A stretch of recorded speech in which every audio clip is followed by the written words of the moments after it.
Hey guys, it's me Herzon and welcome back to our channel Lakad TV. Right now we are here in Nagilian, Isabela, particularly here in Torre de Jardin, right along the highway guys. So you can just easily see this garden here. It's part of our garden hopping guys.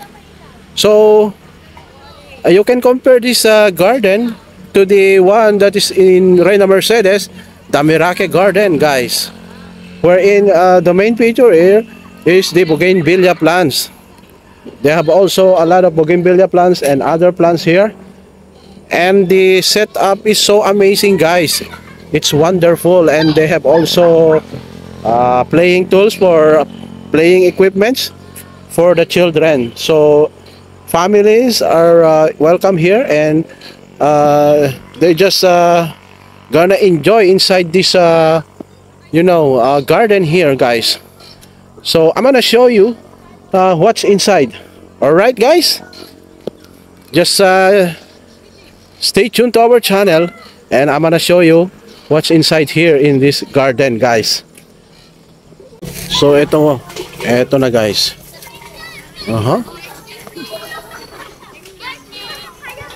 Syempre ang bida na naman dito ay mga bougainvillea guys. Kasi naman, napakaganda talaga. Well, hindi naman actually ito yung flower ng ano. So ito yung mga ang talagang flowers nito, yung maliliit. Ayan oh. Yan guys, parang dahon lang din ito. Kahit ganun pa man guys, masasabi natin parang ito na yung ito lahat na ito ay flowers na yan dahil hindi naman magkakaroon ng ganito kulay kapag wala yung flowers. Yan oh, mga maliliit na yan. Yan, so napakaganda guys. O dito oh. Makikita nyo rito. Ang lalaki pa ng mga pot nila rito. So one way siguro ito para hindi manakaw kasi hindi mo mabubuhat ito guys. Ang gaganda ng mga puno oh, mga trunks. Oh. Kakailanganin mo ito ng mga ilang years bago makagawa ka ng mga ganitong mga puno ng bougainvillea guys oh. Napakaganda talaga. Ito hindi yan mabubuhat ng kahit 10 tao, ito hindi kayang buhatin, napakalaki guys. So ayan, hindi mo yan mananakaw. Kaya pinalaki siguro yung mga pot ng ganito para hindi yan manakaw guys. Kasi kapag maliit yan, nanakawin.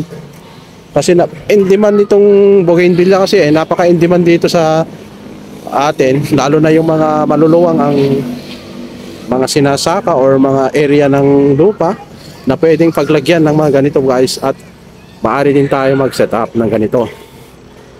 So ano nga ba? Magkano nga ba ang pwedeng gastusin kapag magse-set up tayo ng ganitong garden para sa ating business kung gusto natin na magkaroon ng ganitong business guys? So sa palagay ko, hindi naman kinakailangan ng napakalaking pondo or biglaan. Kung may pondo ka na pang set up ka agad ng ganito guys, ay maganda. Kung meron kang malaking pondo, mase-set up mo na talaga yan. Ang gagawin mo lang, bibili ka ng mga bougainvillea and then meron ang tao na talaga ng eksperto sa pagsosustain ng ganitong mga halaman guys. Alright? So pero kapag wala kang budget na malaki, pwede mong unti-untiin guys.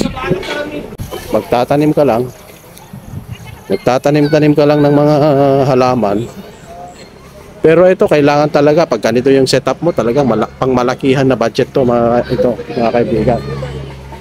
Ito kailangan kasi ito mga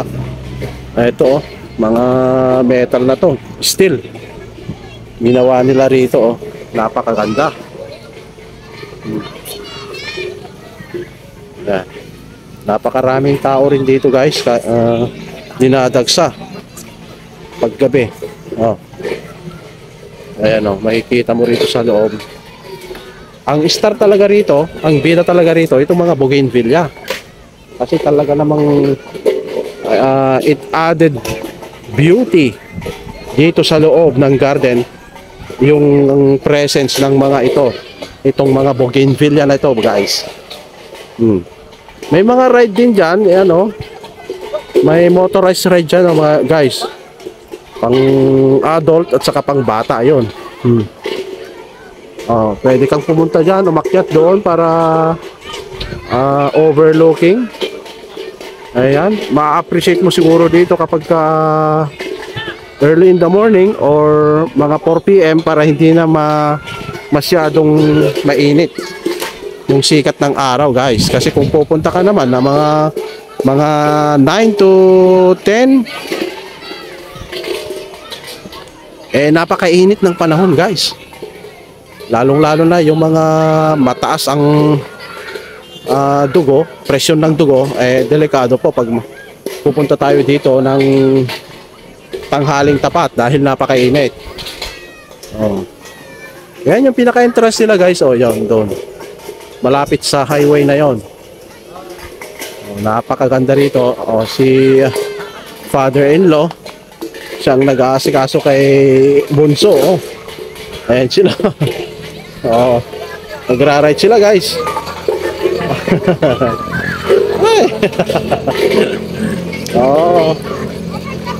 So yun, may tao doon. Nandun si Ina, nandun sa taas. Pumunta sa taas, naglakad-lakad doon, napakataas niyan, guys. So yung may maluluwang na lupa, pwede rin tayo mag-set up kasi kahit naman hindi dito sa urban area, pwede rin sa mga baryo-baryo ito, guys, na mag-set up.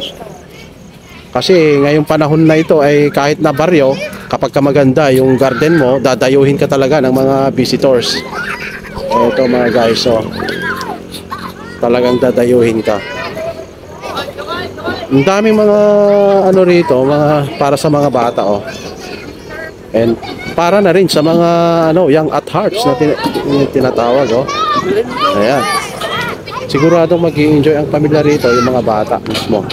So ayan nga si Daniel, talagang nag-i-enjoy dito. May sakit yan, talagang nagra-ride pa rin. Hello, anak ko. Nag-i-enjoy ka? Enjoy ka na. Mag-hello ka na dito. Hello ka na. Hello. Hello mo. Ganyan. Oh, wow. Magmababit. Ayun naman si pinsan niya, si Waikiki. Ayan. So yan, yung sinasabi ko rito, yung pinaka-kubo-kubo nila, hindi lang basta-basta kubo-kubo, yung shanty. Ito, Western design mga to. Gazebo pala ito, guys. Gazebo. Yan.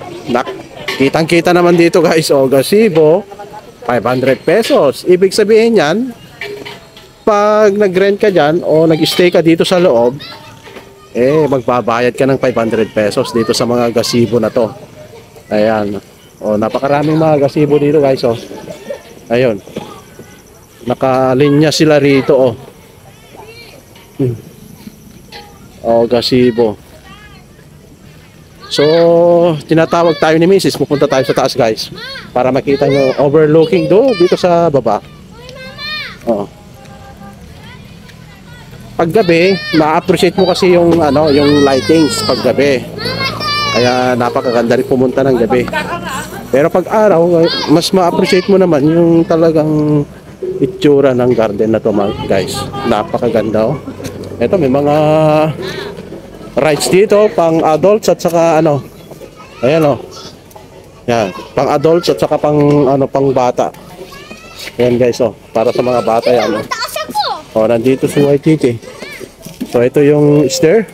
Ito. Umakyat tayo rito. You're not the only smart guy here, I think. Why? Why are you back out?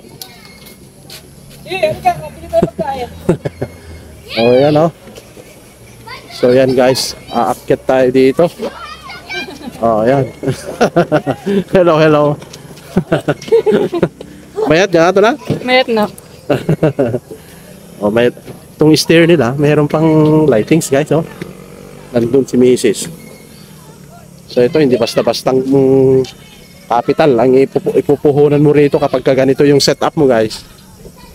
Oh, ito. Kasi ito, oh, mahal ito.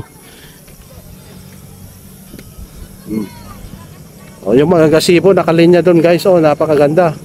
Sa Pispan area diyan. So ma-appreciate mo 'yan kapag araw kasi para makikita mo talaga sa lahat sila. Pero kapag gabi naman, napaka-presko. Hindi ka mapapagod dito na maglibot-libot dito sa loob kasi walang araw. Pero hindi nga lang kita mabuti yung mga ano rito features ng garden na to guys, no? So ayan, overlooking po tayo dyan guys. Ayan, oh, yung mga bata naglalaro. Ayan, oh, yung gate nila doon. Ayan guys, nandito tayo sa Torre de Jardin dito sa Surkop, Nagilian, Isabela. Along highway lamang ito guys. Kaya napakadaling pumunta rito kung gusto nyo pumunta. So yung mga may capital, may pondo na magpagawa ng ganito, eh napakagandang business din ito guys. Kasi napakaraming mga bumibisita, yung mga visitors. Meron tayong entrance fee, 50 pesos yata yung entrance fee namin. Ayan, kaya napaka-promising ito. Lucrative business ito guys. Lalong-lalo na kung napakaluwang nito guys. Oh. Sa mga panahon na ito, natutuwa yung mga tao na bumisita sa mga ganitong mga place. Oh, ayan guys, oh. So maglakad-lakad lamang tayo rito guys. Mga ilaw nila doon. Ayan, oh. Oh, maraming mga nagpi-picture na mga ano, magkakaibigan, mga families. Nakikita mo dyan guys. Gabi talaga sila pumupunta kasi para ma-appreciate mo yung lightings dito sa loob. Pero kung yung mga ano talagang features nito, mas maganda pumunta ka ng early in the morning para hindi siya mainit. Ayan. Or pwede kang pumunta ng ano 4 PM para hindi na masakit yung ano sinag ng araw mga kababayan. Napakaganda talaga nito. Torre de Jardin, Surkop, Nagilian, Isabela guys. Andyan si Ate Ina at saka si Mrs. guys, oh. Nandito sila, paakyat ng paakyat tayo rito, oh. Tumataas naman tayo rito, oh.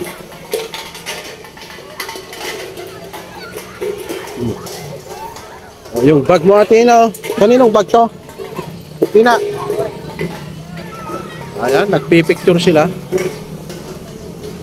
Doon naman sa bandaron, meron tayong pwedeng makain doon, mga snacks lang siguro, walang ano.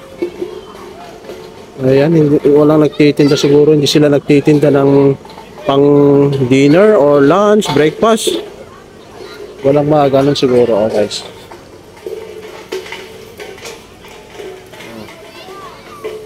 Ayan, nagpipicture si Ina and then si Mrs. guys. Dito na yung pinakatuktok. Ano? Magpipicture tayo. Oh, sige. Hindi naman nakalive. Wala akong ano. Sayang, nakalive sana, ano? Oo. Babag mo na dyan. I-ano mo kaya, Papa? Sige. Off mo na.